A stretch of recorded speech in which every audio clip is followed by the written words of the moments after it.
প্রত্যেকটা নাম্বার দিয়েছে ওয়েবসাইটে, সেটা প্রত্যেকটা কোর্ট অর্ডারে।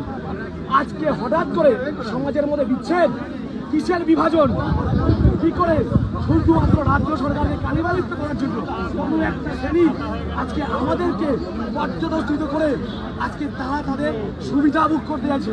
বিকাশ বচ্চাল দূর হটো, দূর হটো, দূর হটো, বিকাশ বচ্চাল দূর হটো, দূর হটো, দূর হটো, অভিজিৎ গাঙ্গুলি দূর হটো, দূর হটো, দূর হটো। দেখুন, আমাদের শুরু হয়েছে আজ থেকে নয়, আমাদের আন্দোলন 2 বছর চলছে। আমরা কেন এখানে এসেছি? আমরা কোর্ট অর্ডারে এখানে চলে এসেছি।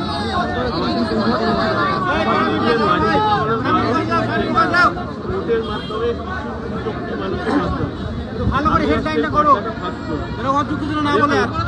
আজ যারা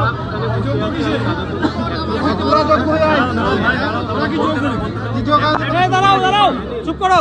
এই প্যানেলটা তৈরি করেছে এসএসসি, এবং আপনারা ভালো করে ভাববেন যত কেস হচ্ছে সেখানে এসএসসিকে কেন পার্টি করা হচ্ছে? তাহলে এসএসসি রুল 12 অথরিটি তাদের একটা ওখানে যাও, পিছনে যাও, অন্য কাউকে করা হচ্ছে না।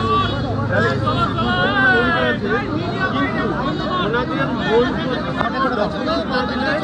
এটা হচ্ছে সমস্যার কারণ। আইনগতভাবে সবাই বেঁধে আছে, কে যোগ্য কে অযোগ্য এই কথাটা একদম অমূলক। কেননা আমরা সবাই প্যানেল থেকে এসেছি, প্যানেলটা এসএসসি তৈরি, আমরা ডিউ প্রসেস টোটালটা কমপ্লিট করে এসেছি, এবং যতগুলো নিয়োগ হয়েছে এবং যতগুলো কাউন্সিলিং হয়েছে এই থার্ড বা ফোর্থ এরকম কোনো বিভাজন নেই, কারণ সবটাই এসএসসি তৈরি করে সেখান থেকে নিয়োগ।